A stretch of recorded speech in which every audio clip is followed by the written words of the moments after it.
Say hello to the Toyota Land Cruiser. It is the SUV of SUVs. It is a brand that needs no introduction.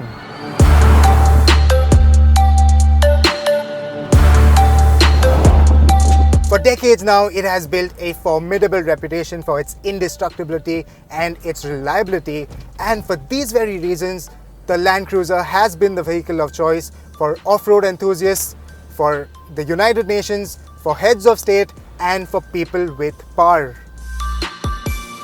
And now there's an all-new generation of the Land Cruiser, which is the 300 series, which made its global debut in 2021, and it launched in India in 2023 wearing a price tag of 2.1 crores.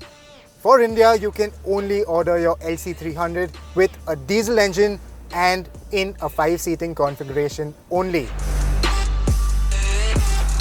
And even though this might look like just another facelift of the LC200, it is an all-new car based on an all-new platform. It is Toyota's GAF platform. Like its predecessor, even this one is a body-on-frame SUV. But what's new this time around is that its ladder frame chassis is 20% stiffer and 200 kilograms lighter than before, making a huge difference on the way it drives. Of course, it isn't quite as sporty to drive as other monocoques out there, and you will need to drive it with respect, as it leans side to side a fair bit, and you can feel its weight transfer around a series of bends too. But for a body-on-frame hardy SUV, its ride quality is surprisingly pliant and supple. Bad roads, potholes, speed breakers, the Land Cruiser will swallow everything in its path without disturbing its passengers, and that's despite riding on 20-inch wheels. Sure, because of its ladder frame construction, you do feel that bit of jiggle from the suspension and you feel a bit of that lumpiness. However, it is really comfortable and it gives you a sense of confidence and a sense of authority when you are dealing with really bad roads. Now, that is something that you do not get in any luxury SUV of this price. And did I mention how it makes you feel when you're behind the wheel of this car? Well, you're seated so high, you have such a commanding driving position. You can see the power bulges on the bonnet, and it gives you a feeling of power and indestructibility. In fact, you are seated on these seats which are broad, which are comfortable, and they feel like thrones. And when you're behind the wheel of an LC300, you really feel like you're the king of the road.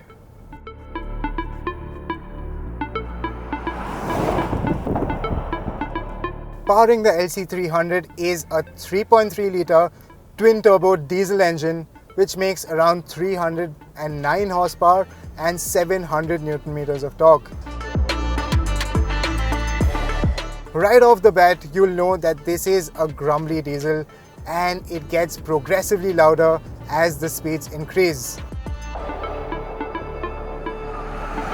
But with two turbochargers, one for lower engine speeds and one for higher, this V6 diesel produces torque in abundance. There's a hint of delay while taking off, and throttle responses aren't overly sharp, something you'll appreciate in off-road scenarios.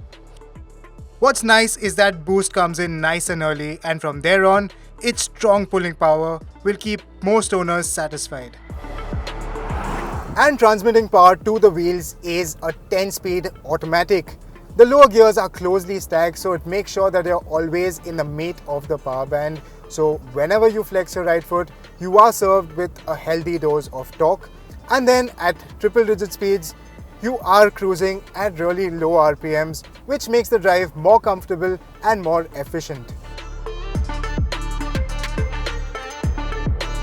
While its 8 second 0 to 100 km/h time or its Sport and Sport Plus mode will be of little relevance to owners, what owners will really appreciate is the fact that it has some really cool off-road gadgetry which will make sure that they get out of any possible sticky situation with absolute ease. Not only does it retain similar statistics like approach, departure and ramp breakover angles and ample ground clearance as the LC200, but with new age electric gadgetry like multi-terrain select, crawl control, and downhill assist among others, the LC300 can reach far greater heights in the literal sense and trundle over pretty much every obstacle in its path. And I'd love to show you what this 4x4 is capable of by taking it to some challenging terrain. However, this is a private registered car and I'll have to pass on this opportunity. Long drives in this car, absolutely very easy. You'll do miles and miles without breaking a sweat. And the best part is, it gets a 110 litre fuel tank. So 1000 kilometer plus journeys without a refuel stop, now that is something tourers will surely appreciate.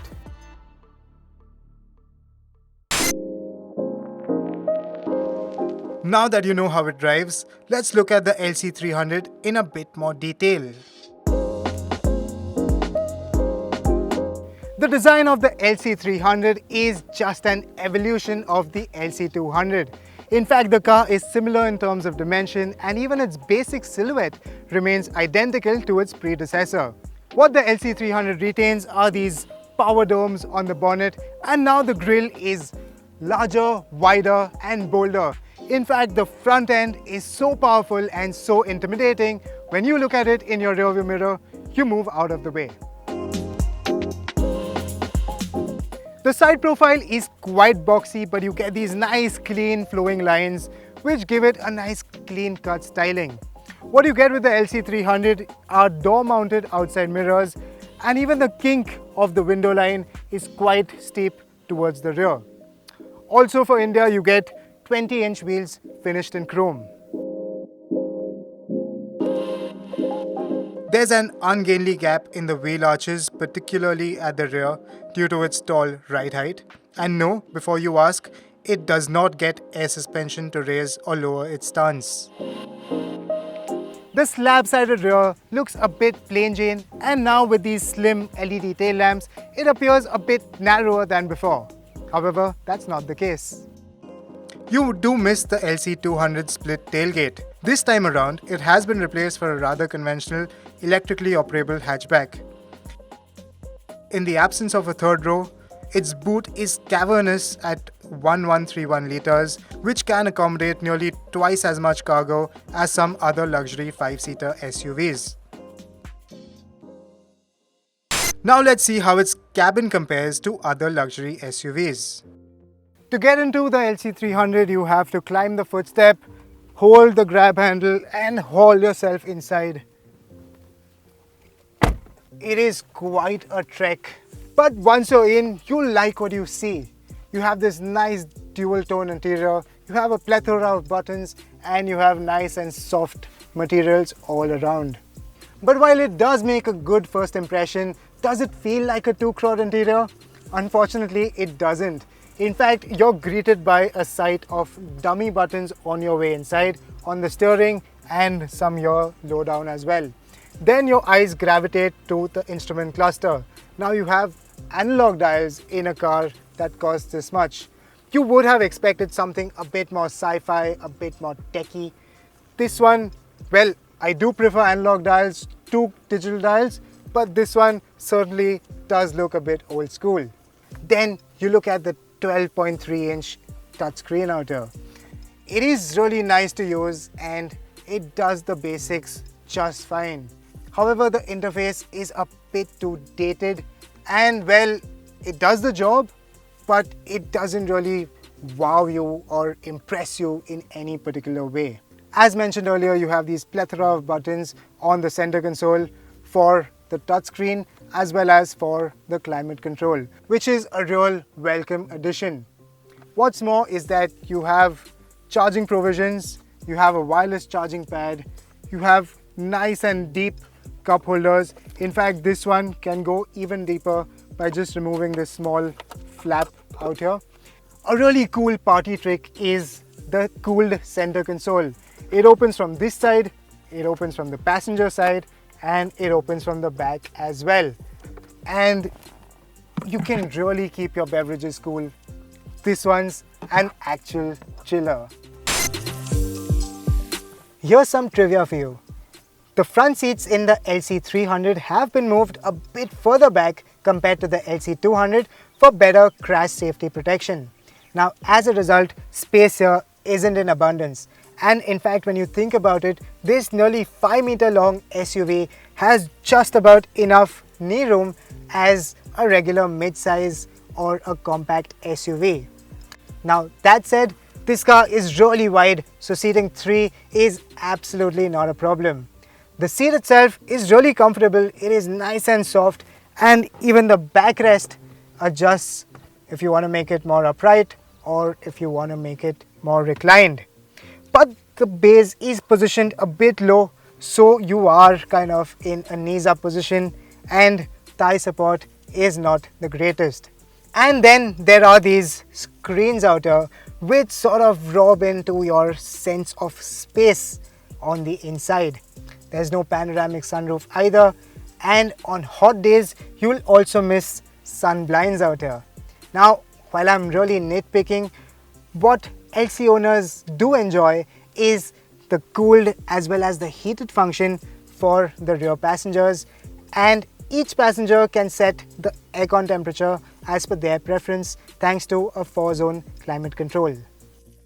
Speaking of which, now would be a good time to talk about its features and see what else it has to offer.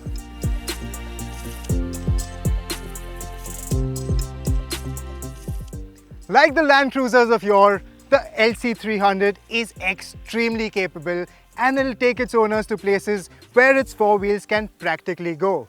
Expectedly, this is the most luxurious and the most comfortable iteration of the Land Cruiser till date, and with its tank-like build and Japanese reliability, this car is likely to outlive its owners as well. But for 2.1 crores ex-showroom, this car is eye-wateringly expensive, and for similar money or less, you can get European luxury SUVs which are more comfortable and better equipped. But for a certain clientele with deep pockets who don't want the frills or the snob value and just want a good, comfortable, dependable SUV, the Land Cruiser is one of its kind in the market. If you're one of those customers who love the Land Cruiser for what it is, get ready to wait for a couple of years to get your hands on a brand new one.